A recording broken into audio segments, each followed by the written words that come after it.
नहीं, थोड़ा तो बॉल थोड़ा घूमना स्टार्ट हो गया था हम लोग जब बॉल डाल रहे थे तब, बट वो ये कि वो अच्छी सिचुएशन में थे ऑलरेडी, उनको लीड इतना फर्स्ट इनिंग का मिल चुका था, तो उनके दिमाग में कोई वो पैनिक थॉट्स नहीं थे कि ठीक है टर्न हो रहा है, इतना नहीं। बट जैसे कल पांचवा दिन है तो बॉल और थोड़ा घूमेगा, बाउंस होगा, तो वो एक्सपेक्टेड है कि ऐसा तो होना ही है। बट हम लोग को अच्छा खेलना होगा, और सेशन बाय सेशन, पहले सेशन अच्छा अगर हम विकेट अगर नहीं देंगे तो ऑब्वियसली एज ए बॉलर भी प्रेशर आता है कि आउट करना है, और हमारे लिए वही विन विन सिचुएशन होगा कि अगर हम कल का दिन पूरा खेल ले तो हमारे लिए as good as win situation ही होगा। See I don't find any different like what we played against them in 2019. I think almost they have the same squad. So I think in cricket I feel it's all about timing. When you not winning the toss, it start from the winning the toss. If we would have win the toss on this wicket, then we would have been in the good situation right now. But that's the part and parcel. So now whatever come next, that is day 5, we have to play good cricket and we have to uh, trust our defense. That's the key. So fully if we play out day 5, then as I said, it's a win-win situation for us. देखिए difficult नहीं होता है कि जैसे मैंने अभी कहा कि सिचुएशन की क्रिकेट में हमेशा सिचुएशन पे बहुत मैटर करता है कि अब आपके पास 312-15 रन आप अहेड हो गेम से, तो आप कोई भी बैट्समैन आके आपको फ्रीली खेल सकता है, तो इतना दिमाग में ना स्पिन होता है ना बाउंस होता है, विकेट प्ले में नहीं होता है। बट जब आप 300 रन पीछे और जाके आपको दिन निकालना है, डिफेंस करना है, आपको पता है कि 550 रन का टारगेट है और सब कुछ बॉल थोड़ा घूम रहा है, बाउंस हो रहा है, तो वो चीज़ ज़्यादा दिमाग में चलती है। एंड ऑफ द डे जब आप अच्छी सिचुएशन में होते हो तो आप चाहे बॉल स्पिन भी होता है, ऐसे बहुत बार हमने भी, जैसे मेरे 2012 से लेकर 2024 तक 12 साल में हम एक भी सीरीज़ नहीं आ रहे थे, तो तभी हमने ये सब सिचुएशन को हैंडल अच्छे से किया है।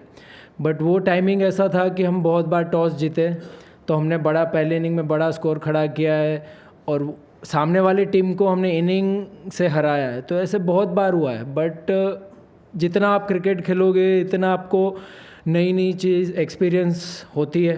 तो एज ए क्रिकेटर मेरे लिए और टीम के लिए ये चैलेंजिंग है, तो हम एक्सेप्ट करते हैं कि ये चैलेंज हम स्वीकारेंगे, ऐसे उनको डिनाई नहीं करेंगे कि ये सिचुएशन क्यों आई, ये सिचुएशन में हमें क्यों खेलना पड़ रहा है। अगर आया तो हमको एज ए प्लेयर हमको पॉजिटिव लेके और हमको मूव ऑन करना पड़ेगा, और हमारा एटीट्यूड पॉजिटिव रहेगा तो ऑब्वियसली टीम को हेल्प करेगा। और सभी इंडिविजुअल देखो अपना 100% देने को ही देखता है कि जो भी बैट्समैन कल जाएगा बैटिंग अपना अच्छा करने को ही देखेगा। बट कभी कभी अगर आप नहीं भी कर पाते हो तो उस चीज़ से आप सीखते भी हो कि आगे जाके ऐसी सिचुएशन में आए तो आपने क्या गलती की, उससे क्या एज ए क्रिकेटर आप बेटर हो सकते हो। Sir for next series we have 8 months time, so I don't think so it will affect next series. But but see, as a cricketer nobody wants to lose the series, especially in India. So hopefully we'll try our best cricket, we'll try our best foot forward tomorrow, and hopefully we'll try and save the test match so that at least, I know we won't say that we're winning the series, but at least we could able to draw the match, and as I said, it's gonna be a win-win situation for us.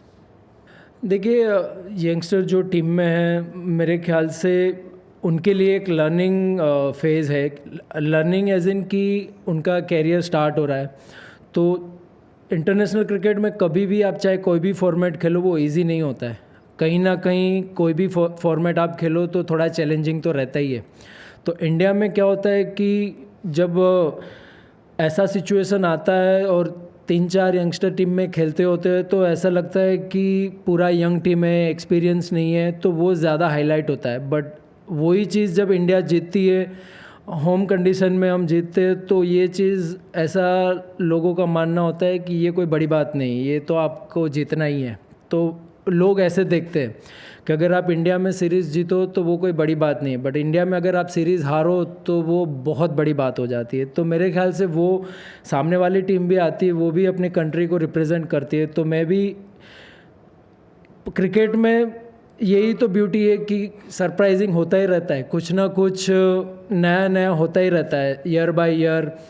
तो youngster के लिए ये learning phase होगा कि वो सीख रहे, अगर ये सिचुएशन अच्छे से हैंडल कर लेते हैं तो आगे जाके वो एज ए प्लेयर भी मैच्योर बनेंगे और इंडिया का जो फ्यूचर है वो और अच्छा बेहतर ही होगा।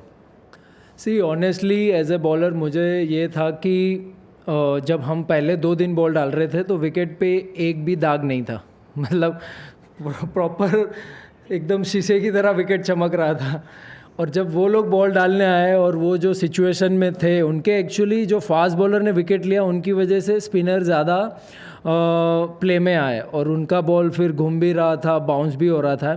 तो जैसे मैंने कहा कि क्रिकेट में सिचुएशन बहुत मैटर करता है। यही चीज़ अगर उल्टी होती कि हम लोग 300 रन आगे होते और वो लोग बैटिंग करने आते तो फिर हम हो सकता है कि बड़े मार्जिन से भी जीत जाए, ये बहुत कुछ हो सकता है। बट जब आपके फेवर में सिचुएशन नहीं जाती है, जब आप टॉस हार गए, वो एक मैं बोलूँगा कि वो किसी के हाथ में नहीं है कि टॉस जीतना हारना, वो तो पार्ट ऑफ द गेम है। बट इफ़ेक्ट तो गेम पे होता ही है कि जब आप पहली बॉलिंग डाल रहे हो, जब विकेट पे कुछ नहीं हो रहा है, तब आपको स्पिनर नॉर्मल ऑर्डिनरी दिखेंगे। बट जब आप 300 रन आगे हो और आप बॉल डाल रहे हो तो आपको हर एक बॉलर बड़ा ही दिखेगा। तो ऐसी बात है। बट होपफुली अब ज़्यादा हम नहीं सोचेंगे कि क्या हुआ क्या नहीं हुआ।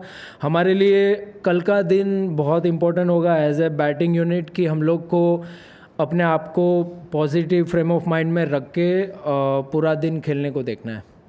सी both like white ball format and red ball format totally different format, because in 5-day cricket you have to come every day and play according to the situation, and in white ball cricket every day every game is a fresh start, so you can't compare with white ball and red ball. So I think they are both totally different formats. So I think in test cricket also we've been doing well.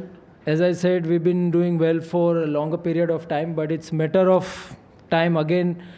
But hopefully we learn from this and we move forward.